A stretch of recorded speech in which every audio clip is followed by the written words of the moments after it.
Hi, everybody. I'm just gonna give everything a second to make sure it's up and rolling and going. Um, so welcome. Oh, my belly's making noises. Um,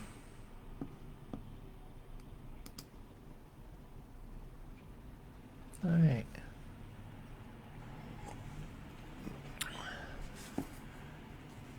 So hey everyone, I'm Angus Wright, and I also go by Angus by Design, and this is something that I call the Dharma Talks. And it's an activity where I journal out loud.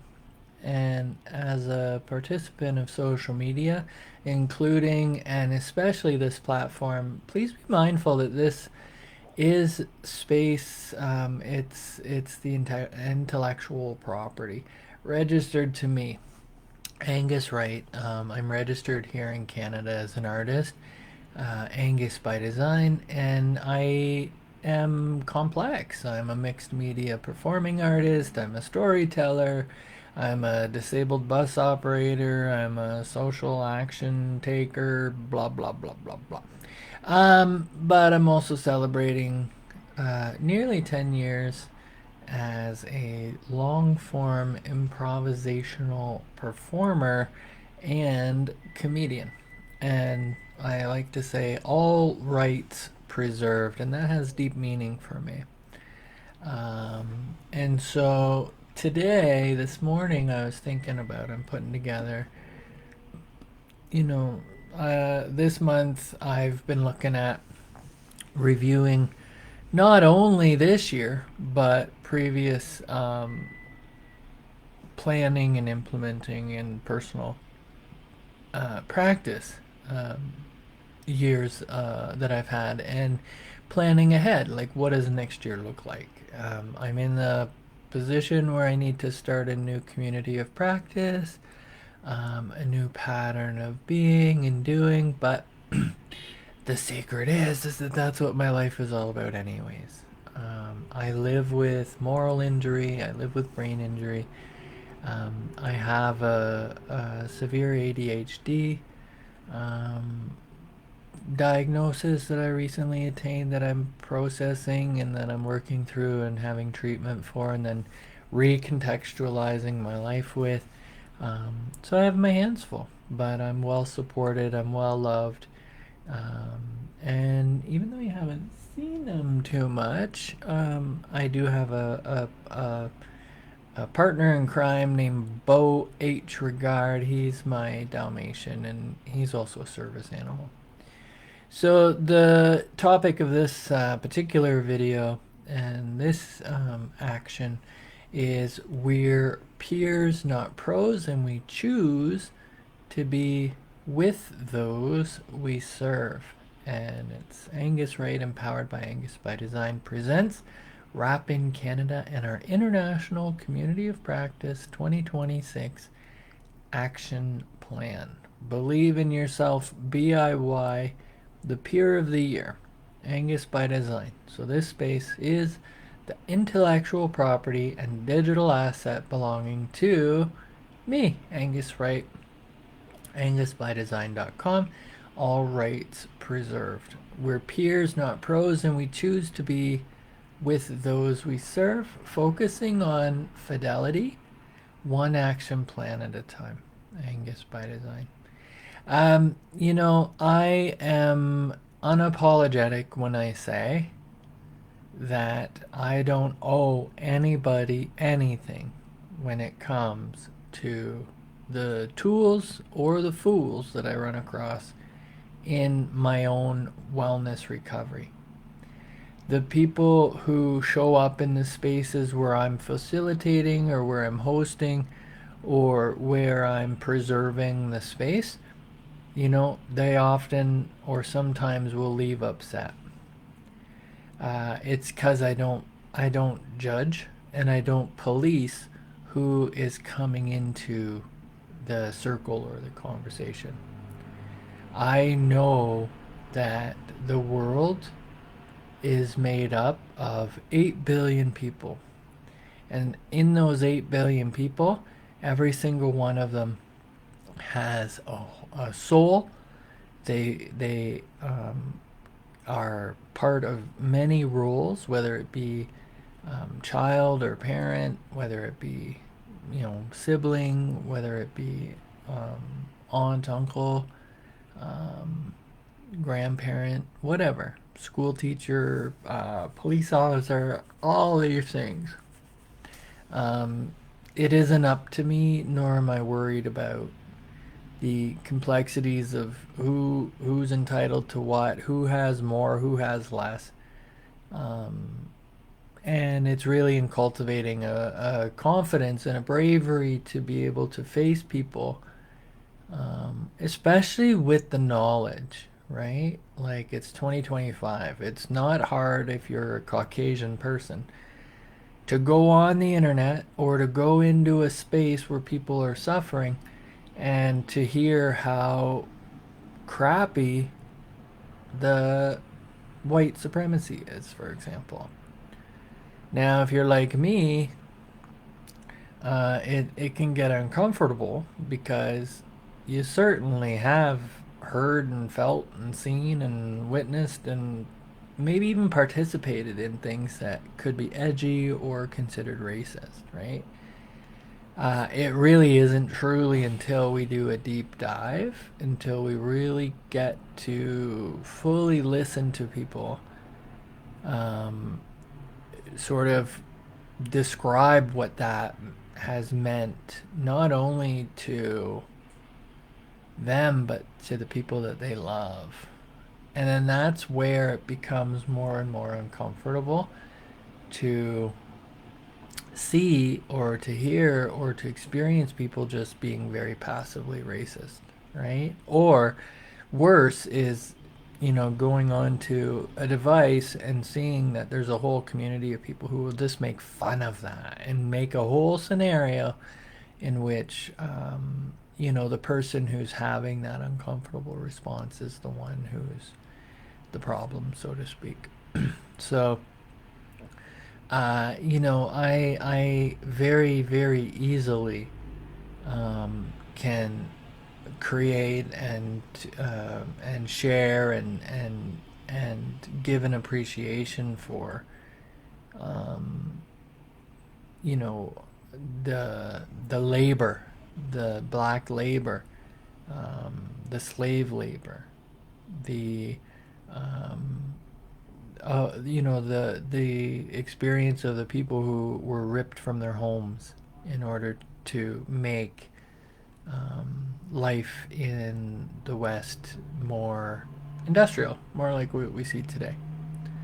And so all the buildings we see, all the innovations, all the um, everything that we're accessing right now, not only is it built on space that we didn't own. It wasn't ours. When we got here, it wasn't for us, right? There were people who were living here already. So in Canada, that's where I acknowledge, back home, back in San where I'm from. It's the Cape Croker, the Saugeen shores. It's Ojibwe. It was the Treaty 72, which, has actually been resolved in favor. And so there's been some regain.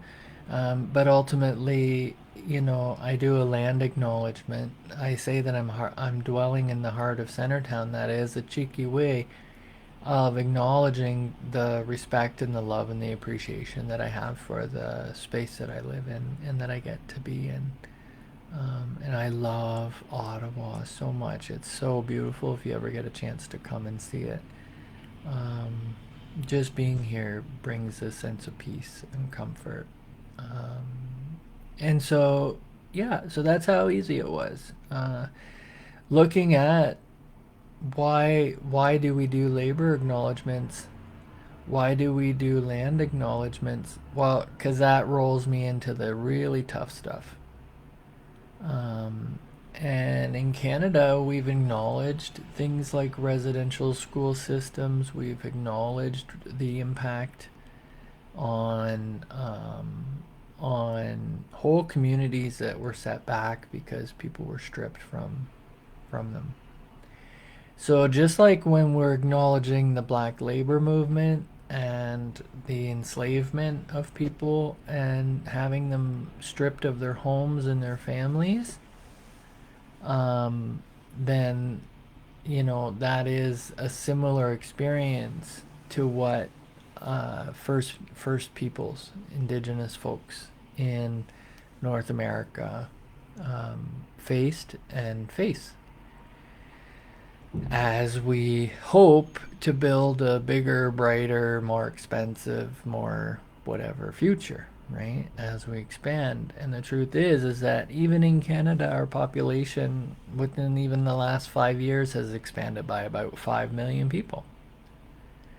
And whether that be through, hippy dippy Woodstock baby lovemaking, whether it be through immigration, whether it be through influx of, what we do as an industry and schools and stuff like this, every single person who touches soil, every single human, every single creature, every living thing that lands in Canada should have access to Canada in the same way that I do, in the same way we all do.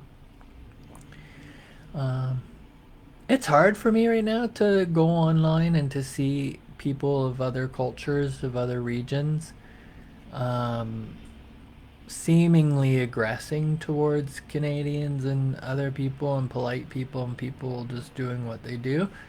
But it's like I can never discern enough or for a long enough time if that person is actually being bold and standing up for something that I believe in, which is equality, and just sort of confronting the system, or if that person is just a person of color or of culture or of a different region who is trying to destroy the fabric of Canada, because that's also what's happened.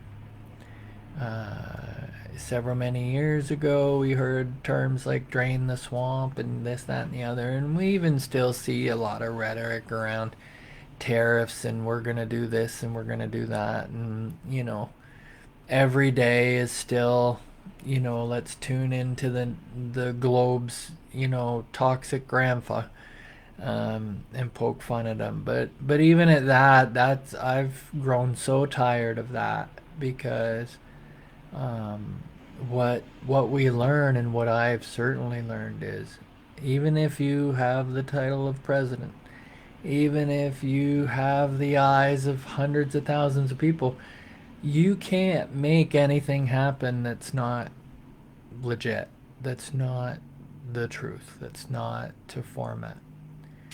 Um, so when we sit and we passively just indulge and we don't actually take steps to resolve things, that's what drains everybody. That's what's draining our culture. But the truth is that not everybody is experiencing the world that way or today that way. Some folks continue to just spend money, convince people to give them money, break hearts, drain banks, take advantage. People think that they have enemies in other people, or that people need to be taken off a high horse or whatever. This is actually, I think, part of life, right? So it's up for us to sort of separate what we're doing and what we're saying. So I've gone about 14 minutes or so, and this is what you're going to probably see and hear when you're in my environment, because it's how I roll. I'm a storyteller. I have the right to speak up and to share, and the truth is that what I have found is every time every space so far where I'm being told this is a space where you get to just be you, you get to be free. Um, Eventually, I find myself on the other side of the door, and I find myself on the other side of trust because there is an inherent betrayal that comes from personal growth. There is an inherent sense of betrayal that comes from learning something new or seeing a lens of which I've experienced injustice before. And that's never easy. I never, ever, ever feel good when I reflect back and see how somebody's abusive choices or behaviors have eventually caught up. But I'll tell you, in 2025, when it happened and when it happens, I feel affirmed. I feel confirmed. I feel like my hunches were correct. And my sense of pride actually is like, oh my gosh. And then I also have to be on the other side of it where it's like, haha, I knew it, and then I have to not go down a path where I allow other people to continue to really mock the actions that I've already taken. So I'm unapologetically an activist, an actionist, an artist, a provoker. I will antagonize people. I have so many skills if somebody's on drugs or alcohol or raging out or on a trip or an ego trip or whatever. The things when I was a kid, bullies, we hear all the tropes that bullies are just, scared people or whatever. It's absolutely true. If you see me, hear me, or find me talking about bullies or calling somebody a bully, I'm telling you right now, we could go right to the bank with that because they haven't even kept themselves a secret. So I sit with a comfort knowing that when I share and when I ask for what I need and when I sit up and stand up, that whether or not we're saying it at the time, I know where I could have been helped a lot sooner. I could still be receiving the care that I had requested and asked for. But that there is a lot of people, due to just long-term culture, that haven't had to do anything, and it's contributed to these breakdowns. And so that's part of why I really encourage people, get into groups, get into circles where you can have conversations where you're regarded as somebody who is a fellow explorer, not a patient, not a product, not a somebody who's hard done by. I know people who wake up in the woods. They wake up in a tent. They wake up from under a bridge. They wake up surrounded by people who are crashed out, drugged out. And then they go and they put time in supporting other people and sharing and volunteering and doing all sorts of things. And then they go back home to their home, which happens to be outside or happens to be looking for another place. And then I know people who've had their home for decades, eons. And I've been in both places. So it's really easy to not only see the need and the sort of sense of how incredibly hard that can be, but I also don't flinch. Like unless somebody is literally telling me that they don't have a place to sleep at that night or what have you, I just assume that people will know where they're going and that I don't have to be a part of that. I don't have to, outside of the interaction or the engagement that I'm having. Um, I don't have to track people or follow people or judge. Um, for me, how I approach everything when I put an invitation out, when people come to my projects, um, it's with that idea that it's an open invitation, that it's, come as you are, because that's what I need. That's what I needed, and really, you know, living with stigma, living with um, the sort of story that's told about you without you, it's not easy. Um, but I'll tell you, it gets easier, and especially when you stick to your guns. And eventually, like I haven't solved any of my major life issues. I'm not a rich man. I still need adults in my life to teach me things. I definitely need to continue a path of treatment and finding best options for me. Um, but you know, there's so much that can be done within there, and cultivating a community where I can just let that out, let my nerves out, let my fears out, let my insecurities out. It adds and it builds to me. So there's me. There's that. We're peers. We're not pros. And even if we are pros, we should not be coming off as pros.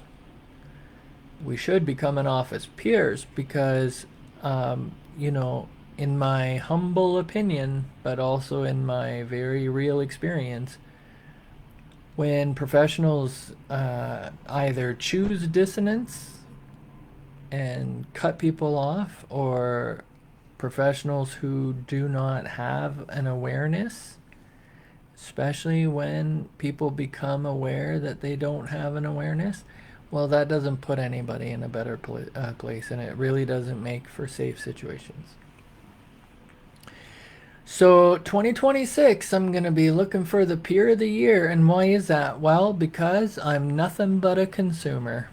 I'm nothing but a customer. Uh, if whether I apply, whether I put it out there, um, you know, to me it's like being like offering sex work, and then basically throwing out my junk, throwing out my trunk, and having everybody walk by and say, "Oh, that's nice." Uh, it's not. That's kind of like what it's like to invite people to work alongside you or to work on projects with you. I don't need to work on projects anymore with anybody. I'm very happy to work as an artist, and so but I could. So that's the thing. For me, 2026 is going to be collaboration. It's going to be seeing all the evidence of all this money that all these organizations are holding on to and desperately calling for board members, because it really is in how they trick people in and get them on these old dinosaur boards, where the same old continues to happen. So I'd rather see nobody get any money, nobody get their programs funded, so that there's such a desperate call for the people who are hanging on to the resources to maybe loosen the grip a little bit, and to see other people as potential leaders, or that people get pissed off enough that they learn enough where if they were to pitch in and work together with the people in those organizations, that they could actually go further as well. So if people are disrupting people from getting things that they need, well, that's probably where you're going to see and hear my attention next year. Um, if I can, I'd love to report on the good stuff, the positive stuff, and I will. But hey, it is what it is. If you would like to learn more about rap in Canada, how I started the first forum in Canada and created the first person to person interest list for all things rap related, like seminars, training programs, who's in the who. If you'd like to be part of a community of practice that doesn't come from an agency or from an organization or from people within that think that they're the king shit of Turd Island or queen shit of Turd Island. If you're a person of culture or community and you feel like you've been knocking on the doors and that people aren't answering them, and you kind of want to try to work with someone that isn't afraid to kind of point out where maybe you have some bias or maybe there's some areas in which you might be looking at things from a lens of oppression as opposed to equity, then feel free to, you know, reach out as well. Like, I truly do have a rich um, community of peers and practice where I don't have to tell somebody anything about their lives. I can literally listen to them and then connect them with people who could potentially share from a point of view that's more receptive, right? I'm just an ally. I'm a plus one. I'm a friend. I'm a person in recovery. Um, I may have a big mouth. I may have lots of ideas, but hey, who gives a shit? Anyway, I'm Angus Wright. I also go by Angus by Design. This has been a hot 27 minutes. Probably gonna wrap up in about one or two. One of the cheeky reasons why I love to do this is because, I get followed. I get followed online. I can show you the demographic and even the individuals because those tools exist. I get followed in person, and I can talk to you about intimate partner violence, domestic violence. I can talk to you about stalking and what happens when people, basically have their own mental health profile and their targeting behavior. I can talk to you about what it's like to escape abusive situations, recover from financial collapse. I can talk to you about what it's like to be stalked in the workplace, to be assaulted, to have, people who know more about the internal workings of the system, know exactly how, when, and where to find you, and then how to protect yourself against that. And I continue to kind of push back against the old tropes of, there's nothing we can do about it, or it's this, this, that, or the other. I'm happy to share in pretty well all of those conversations. I have been proven to be just fine sharing. I've had my union and their lawyers. I've had my workplace and their lawyers. I've had people who have been in politics and power for decades do every dirty trick in the book to try to, basically silence not only me, but to silence progress. And yet, here we are. They're no further ahead, and really, hopefully, they're on their way to retirement and obscurity because that's the beauty of continuing to show up and speak up. Eventually, both hope and shit float right to the top. And as long as I'm treading water, it may stink, but I can definitely experience two things at once, as opposed to the isolation or the feeling of being isolated. So, just for today, Friday, December 19th at 11:43 a.m. Eastern Standard Time in Ottawa, Canada, I am not going to worry. I'm not going to be angry. I'm going to be kind to every living thing. And I'm going to do my work honestly, whatever that is. And I hope that for you too. So take care, everybody. Have a great and wonderful rest of the day.